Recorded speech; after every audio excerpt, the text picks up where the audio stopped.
నమస్కారం. Welcome to our YouTube channel అనగనగా ఓ కథ. మంచి కథలు వినడానికి మా ఛానల్ని తప్పకుండా సబ్స్క్రైబ్ చేయండి. అలాగే మీ ఫ్రెండ్స్ అండ్ ఫ్యామిలీకి షేర్ చేయండి. బారిస్టర్ పార్వతీశానికి స్వాగతం. పార్వతీశం ఇంగ్లాండ్ ప్రయాణం ఎలా జరిగిందో చూద్దాం. నరసాపురం దగ్గర మొగలితుర్రు మా కాపుర స్థలం. మా ఇంటి పేరు వేమూరువారు. నా పేరు పార్వతీశం. నేను టైలర్ హై స్కూల్లో 5వ ఫారం దాకా చదువుకున్నాను. 1-2 ఏళ్ళు ఆ క్లాస్లోనే కారణాంతరాల చేత గడపవలసి వచ్చింది. ఆ పిమ్మట ఇక్కడ పాఠశాలలో విద్య ఏమీ బాగుంది కాదని ఉపాధ్యాయులకు తాము చెప్పే సంగతులేమిటో అవగాహన కావడం లేదని నా అభిప్రాయం. అందుచేత వృధాగా ధనవ్యయము, కాలవ్యయము, కాలయాపన ఎందుకని నేను చదువు మానేసి మా పెద్దలు సంపాదించిన ఆస్తి కొంత ఉన్నది గనుక సుఖంగా నిర్వ్యాపారంగా ఇంటి దగ్గర కూర్చుని దేశకాల వైపరీత్యాలను గురించి ఆలోచిస్తూ ఉండేవాడిని. ఇలా ఉండగా ఒకరోజున మా స్నేహితుడొకడొచ్చి మాటల మధ్య ఇంగ్లండ్ వెళ్ళి చదువుకోమని హితోపదేశం చేశాడు. అతడు వెళ్ళిపోయిన తరువాత ఇంగ్లాండ్ ప్రయాణం గురించి చాలాసేపు ఆలోచించి అందులో మంచి చెడ్డలు, కష్టసుఖాలు నాలో నేను తర్కించుకుని అన్ని విధముల చేతను దేశాటనం శ్రేయస్కరమని, పైగా మన అధికారుల దేశం వెళ్ళి వాళ్ల ఆచార వ్యవహారాలు చూచి గుట్టుమట్టు తెలుసుకుంటే స్వరాజ్య సంపాదనకు వీలుగా ఉంటుందని ఆలోచించి అక్కడకు వెళ్ళి బారిస్టర్ చదువుదామని నిశ్చయం చేసుకున్నాను. మా తండ్రి వ్యవసాయదారుడు, ఏమీ చదువుకున్నవాడు కాదు, వట్టి అనాగరికుడు. అందుచేత ఇటువంటి విషయము ఆయనతో చెబితే దీని వ్యవహారము గ్రహించలేడని ఆయనతో చెప్పకుండా ఒక స్నేహితుని దగ్గర కొంత సొమ్ము బదులు పుచ్చుకుని నర్సాపురం వెళ్ళి 4 రోజుల్లో వస్తానని ఇంటి దగ్గర చెప్పి బయలుదేరాను. ఇంగ్లాండు ప్రయాణమని చిన్నప్పుడు పుస్తకంలో చదివిన పాఠం వల్ల, తరువాత చదివిన భూగోళ శాస్త్రం వల్ల ఆ దేశానికి వెళ్ళే మార్గము నాకు తెలుసును. కానీ అక్కడకు తీసుకుని వెళ్లాల్సిన సాధనా సామాగ్రి ఏమిటో, అక్కడ ఎలా నడుచుకోవాలో తెలుసుకుందామంటే చెప్పడానికి ఎరుగున్న వాళ్ళెవ్వరూ లేకపోయినారు. నరసాపురంలో ఉన్న దొరలను ఎవరినైనా అడుగుదామా అంటే నా అజ్ఞానాన్ని చూచి వాళ్ళు నవ్వుతారేమోనని వాళ్ళని అడగడం మానివేసి నా సహజ సూక్ష్మబుద్ధి ఉపయోగించి నాకు తోచిన వస్తువులు కొన్ని ఇక్కడ నుంచి తీసుకువెళితే ఇంకా కావలసినవి త్రోవలోనో అక్కడకు వెళ్ళిన తర్వాతనో కొనుక్కోవచ్చు అనుకున్నాను. అందుకని అనవసరంగా విశేషంగా డబ్బు ఇక్కడ ఖర్చు పెట్టకూడదనుకుని సూక్ష్మంలో తేల్చవలనని కావలసినవి ఏమిటా అని జాగ్రత్తగా ఆలోచించాను. ఎంతసేపు ఆలోచించినా సరిగా ఏమీ తోచలేదు. ఏదో ఒక చివరి నుంచి ఆరంభిస్తే కావలసినవన్నీ తేలుతవి కదా అనుకున్నాను. అందుకని నిద్ర లేవడంతోనే కావలసిన సామాన్లు జాబితా వ్రాసుకున్నాను. దంతధావనానికి 10 కచ్చికలు నలిపిన పొడుము, నాలుక గీసుకోవడానికి కాసిని తాటాకు ముక్కలు, ఇత్తడి చెంబు. దంతధావనం అయిన తర్వాత స్నానం కదా అనుకున్నాను. అందుకు అవసరమైనవి ఒళ్ళు తుడుచుకోవడానికి 2 అంగవస్త్రాలు, స్నానానంతరము తలకు రాసుకోవడానికి సీసాలో పోసిన కొంచెం కొబ్బరి నూనె, తల దువ్వుకోవడానికి దేశవాళీ దువ్వెన్న, బొట్టు పెట్టుకోవడానికి కొబ్బరి చిప్పలో కొంచెం చాదు, ముఖం చూచుకోవడానికి పావలా పెట్టి చిన్న అద్దం. తర్వాత ఆలోచించవలసినది దుస్తుల విషయం కదా. అందుకు నాకు అవసరమని తోచినవి 4 ట్విల్ షర్ట్లు, 2 టైలు, 2 మేజోళ్ల జతలు నూలువి, 3.5 పెట్టి బూట్స్ జోడు. అక్కడ సూట్సు అవసరం గనుకనో చలిదేశం గనుకనో 15 రూపాయలు ఖర్చు పెట్టినా గుడ్డ కొంచెం బాగుండడం చేత కుట్టువాడు తన అవసరానికి కొంత మిగుల్చుకోవడం వల్ల నాకు చాలీ చాలకుండా తయారైన స్లాకులు సూట్లు 2. ఇంగ్లండ్ వెళితే మట్టుకు మన వేషం పూర్తిగా ఎందుకు మానవలనని సాధ్యమైనంత వరకు స్వదేశ పద్ధతి అవలంబింతామని తలగుడ్డగా ఉపయోగించటానికి 8 గజములు ఎర్రని జపాను సిల్కు, ఇంకా ధరించవలసిన దుస్తులు అయిన తర్వాత ఆలోచించవలసింది భోజనం కదా అనుకున్నాను. అందుకు అవసరమైనది ముందు మంచినీళ్లు తాగడానికి మరచెంబు, అక్కడికి వెళ్ళిన తరువాత మనమే స్వయంపాకం చేసుకుంటే బాగుంటుంది కదా అనుకున్నాను. అక్కడ కూడా అన్నం ఎలాగా దొరకదు కదా, రొట్టెలు కాల్చుకు తినవలసిందే గనుక కొంత గోధుమ పిండి, కొంచెం నెయ్యి, రొట్టెలో నంజుకోవడానికి కొంచెం ఆవకాయ, రొట్టెలు కాల్చుకోవడానికి చిన్న అట్ల పెనము, స్టవ్లో పోసుకోవడానికి కిరసనాయిలు, చిన్న సీసాలో స్పిరిట్టు, భోజన సామాగ్రి అయిన తరువాత పడకకు కావలసిన సామాన్లను గురించి ఆలోచించాను. వెళ్ళేది చలిదేశం కదా, కింద పడుకోవడానికి కష్టంగా ఉంటుందని నర్సరావుపేట మడత మంచము, దానిమీద పక్కకి నేను మామూలుగా ఉపయోగించుకునే బొంత, ఇంట్లో కుట్టినది, కప్పుకోవడానికి నారింజ పండు రంగు శాలువా. ఇవిగాక ఇంకా ఏం అవసరం ఉంటవి అని ఆలోచించగా మామూలుగా పగలు కూర్చోడానికి తుంగచాప తీసుకువెళితే బాగుంటుందని తోచింది. అక్కడికి వెళ్ళినా హిందూ ధర్మ విరుద్ధంగా ప్రవర్తించదలుచుకోలేదు గనుక అక్కడ దొరకవనే భయంతో 6 యజ్ఞోపవీతాల జతలు, 3 పట్టు మొలతాళ్ళు కూడా తీసుకుని వెళ్ళడం చాలా అవసరమని తోచింది. ఇంకా ఎంతసేపు ఆలోచించినా తీసుకుని వెళ్లాల్సినవేవి కనపడలేదు. ఇదంతా చూసి కొందరికి చాదస్తంగా కనపడవచ్చు, కానీ వెళ్ళేది దూరదేశం, ఏ చిన్న వస్తువు మర్చిపోయినా అక్కడ ఇబ్బంది పడవలసి వస్తుందని మొట్టమొదటి నుంచి ఎక్కువ జాగ్రత్త కలవాడిని కనుక చాలా దూరాలోచన చేసి ఇవన్నీ తీసుకుని వెళ్ళాను. ఇక ఈ వస్తువులన్నీ పెట్టుకోవడానికి ఎక్కడైనా కూలివాడు దొరికినా దొరక్కపోయినా నాకు నేనుగా తీసుకువెళ్ళడానికి తేలిగ్గా ఉంటుందని చిన్న సీనారేకు పెట్టె చేయించి బంతిపువ్వు రంగు వేయించాను. ఈ సామగ్రి అంతా జాగ్రత్తగా పెట్టెలో సవరించుకుని శుభదినం నిశ్చయించుకుని వర్జ్యం లేకుండా కూడా చూచుకుని శకునం మంచిదయ్యే వరకు వాకిట్లో కూర్చుని బండెక్కి పడవల రేవుకు వెళ్ళాను. మొగలితుర్రు, నర్సాపురం ఇంకా చుట్టుపక్కల గ్రామములు 2-3 తప్ప ఎప్పుడు ఎక్కడికి వెళ్ళినవాడిని కాను.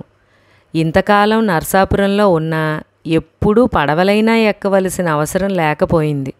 ఇవాళ పడవలో కూర్చుని వెళుతూ ఉంటే మహా సరదాగా ఉంది. స్టీమర్ మీద వెళ్ళడమన్నా ఇంతే కదా అనుకున్నాను.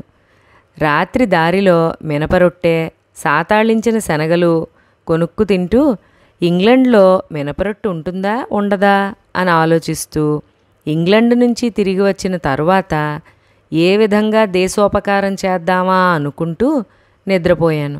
తెల్లారేసరికి పడవ నిడదవోలు చేరింది. మెళుకువ రావడంతోటే నేను తలపెట్టిన మహత్కార్యము జ్ఞప్తికి తెచ్చుకుని దీర్ఘ నిశ్వాసం విడిచి పడవ దిగి త్వరగా స్టేషన్కు వెళ్ళి అక్కడ నిలబడ్డ ఓ పెద్ద మనిషిని సంబోధించి టికెట్ ఇవ్వండి త్వరగా అన్నాను. ఏమిటా హడావిడి, ఎక్కడికి, ఏ రైలుకు అని ఆరంభించాడు ఆయన. నేనెక్కడికెళ్తే ఎందుకు ఆయనకు, నా వ్యవహారం అంతా ఆయనతోటి చెబితే గుట్టు బయటపడుతుందని. సరే అదంతా ఎందుకులేండి, ఇప్పుడు టిక్కెట్టు త్వరగా ఇప్పించండి అన్నాను. నన్ను యగాదిగా చూసి టిక్కెట్ ఇచ్చే ఆయన ఇంకా రాలేదు, కాసేపు ఉండమన్నాడు. కొంచెంసేపు అయిన తర్వాత ఆయన వచ్చినట్లు తెలుసుకుని వెళ్ళి టిక్కెట్ ఇమ్మన్నాను. ఆయన కూడా ఎక్కడికి అన్నాడు. చెప్తాలండి, టిక్కెట్ ఇవ్వండి అన్నాను. ఏమయ్యా ఈ అళవు, యా ఊరు పోతావయ్యా? దగ్గరున్న వాళ్ళందరూ నవ్వడం మొదలెట్టారు. ఇది ఎక్కడయ్యా, వట్టి నాటుపురం మాదిరుండావే, నీవు పూడ్చేది చెప్పకపోతే టిక్కెట్లు ఎష్టదా ఇచ్చేదయ్యా?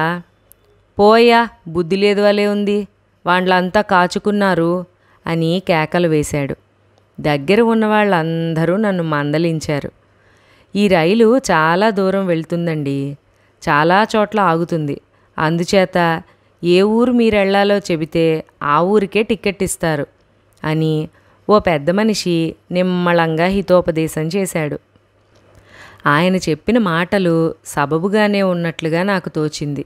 అందుచేత టిక్కెట్ ఇచ్చే ఆయనతోటి చెన్నపట్టణం వెళ్ళాలి అని చెప్పాను.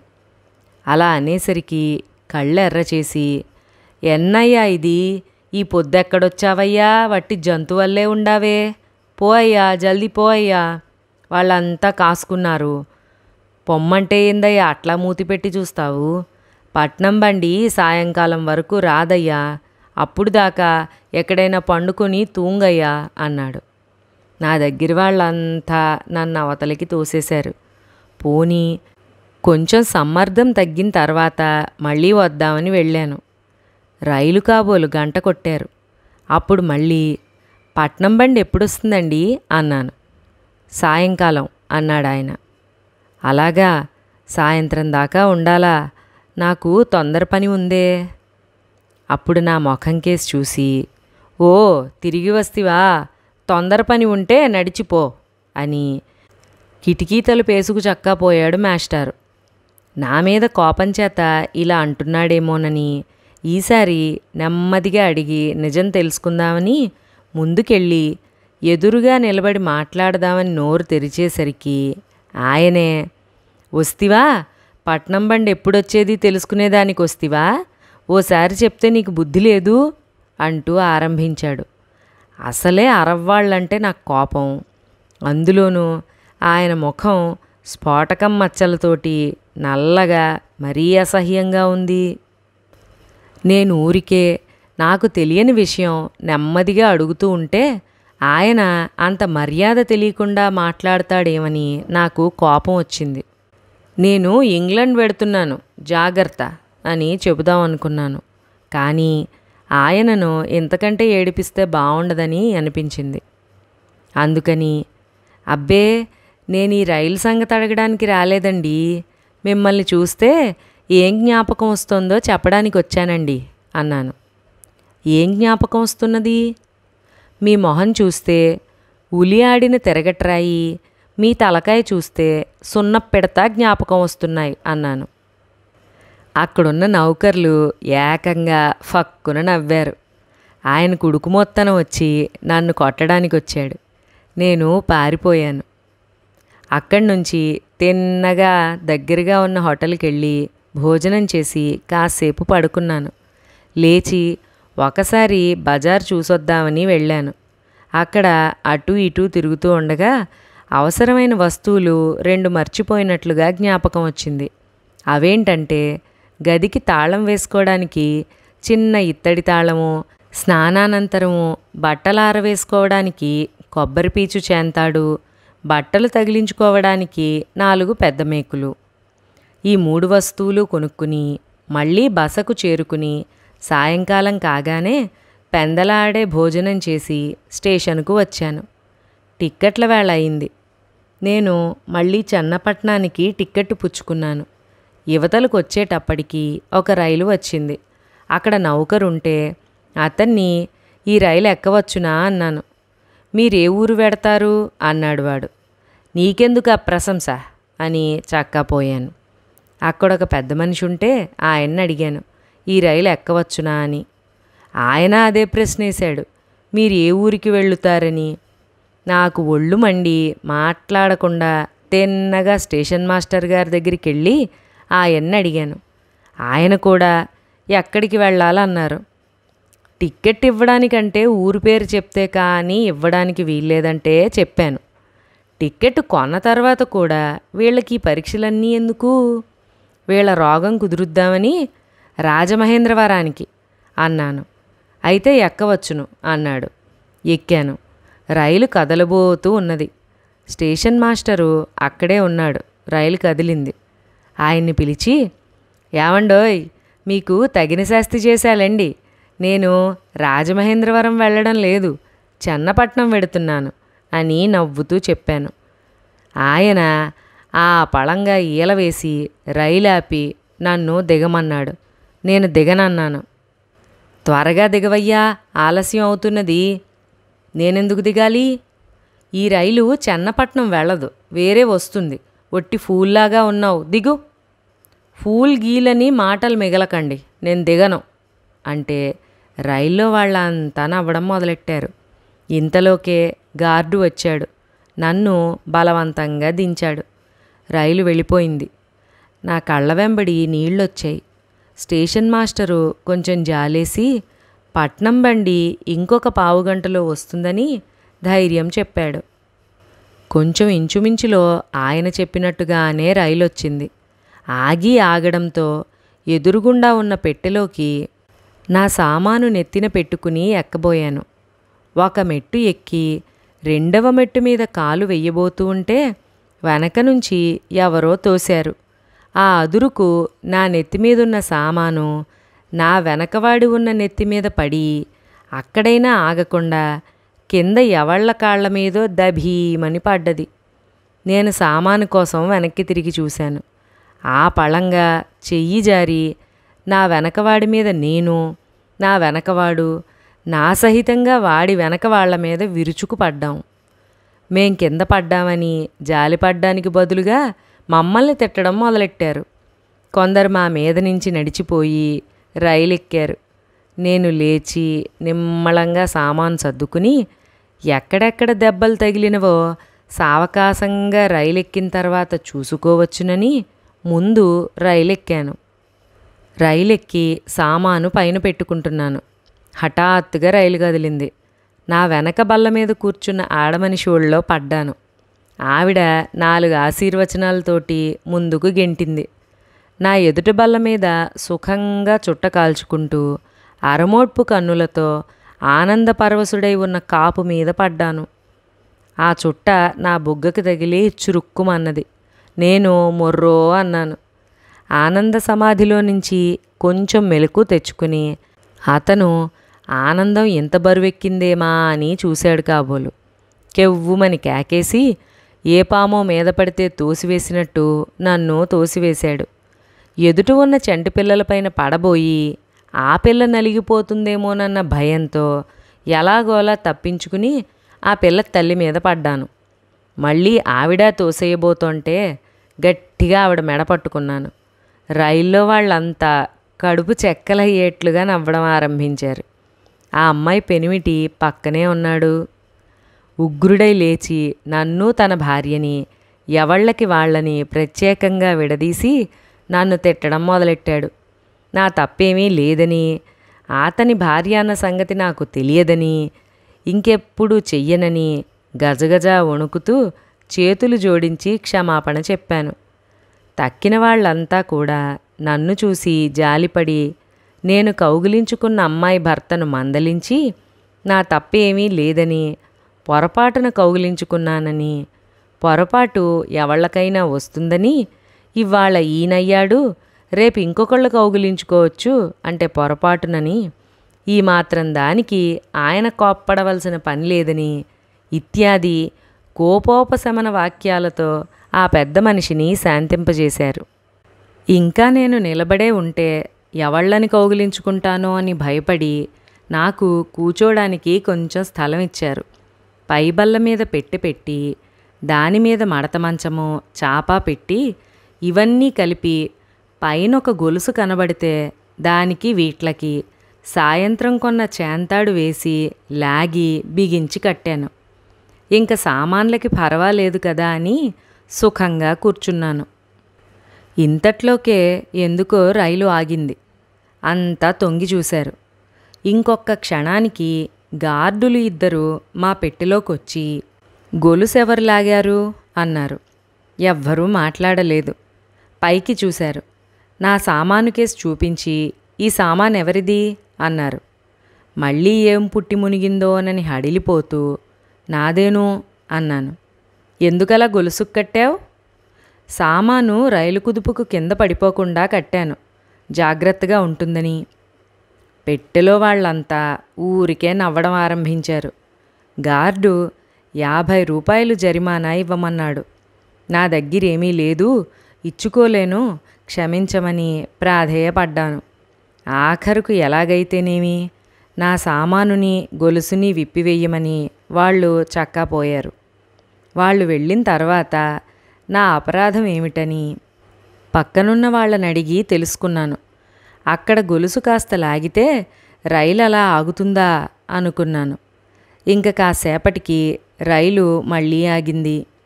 నా పెట్టెలో కొందరు దిగారు, మరికొందరు ఎక్కారు. కాసేపుండి మళ్ళీ బండి బయలుదేరింది. నా పక్కన ఒక బ్రాహ్మణ వితంతువు సుమారు 40 సంవత్సరాల మనిషి నా వైపు వీపు పెట్టి కాళ్ళు బల్ల మీదకి చాచుకుని కూర్చుంది. కొంతసేపటికి కునికిపాట్లు పడడం మొదలెట్టింది. మన దేశ దారిద్ర్యము, ప్రజల అజ్ఞానము, వితంతువుల దుర్భర అవస్థ ఇత్యాది విషయాలను గురించి ఆలోచిస్తూ ఈ దేశము ఎప్పుడు ఏ రీతిని బాగుపడుతుందా అనుకుంటూ, అయినా మంచికాలం సమీపిస్తున్నది, నేను 3-4 సంవత్సరములలో స్వదేశానికి తిరిగి వచ్చి ఈ కష్టాలను తొలగిస్తాను అనుకుంటూ నేను నిద్రపోయాను. రకరకాల కలలొచ్చినాయి. కొంతసేపటికి మెళుకువ వచ్చింది. నా పక్కన ఉన్న బ్రాహ్మణ వితంతు వీపున జార్లబడి ఇంతసేపు నిద్రపోయినట్లు తెలుసుకున్నాను. ఆవిడ ఇంకా నిద్రపోతూ ఉన్నది కాబోలు. ఆ సంగతి నాకేమి తెలుసు? నేను లేవడంతోటే వెనకకు ఆవిడ నా ఒళ్ళో పడ్డది. గోవింద గోవింద అని ఆవిడ లేవబోయి మళ్ళీ వెనకకు పడ్డది. ఆవిడ లేవడానికి పునఃప్రయత్నం చేస్తూ ఉంటే పాపం మళ్ళీ పడుతుందేమోనని నా చెయ్యి ఆవిడ వీపుకు బోటు పెట్టి కొంచెం తీశాను. లేచి నా సహాయం వల్ల లేచాను గదా అని సంతోషించడానికి బదులు కోపంగా, అదేమిటబ్బాయి, కొంచెం దూరంగా కూర్చోకూడదు? ఊరికే మీదికి రాకపోతే? నీకు తోడబుట్టిన వాళ్ళు లేరు? ఇల్లు బయలుదేరి రావడం చాలునే ఒక్కతను. నా బతుకంతా ఇలాగనే వెళుతున్నది.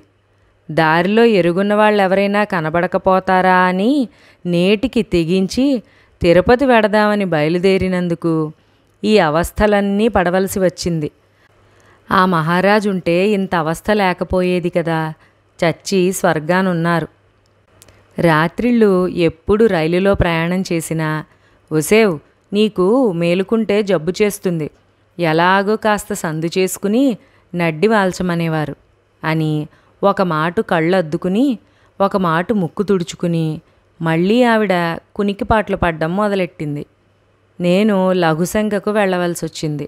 ఎక్కడికి వెళ్ళడానికి, ఏమి చెయ్యడానికి తోచింది కాదు. ఒక్క మాటు రైలు ఆగితే బాగుండును, దిగి వెళ్ళి రావచ్చుననుకున్నాను.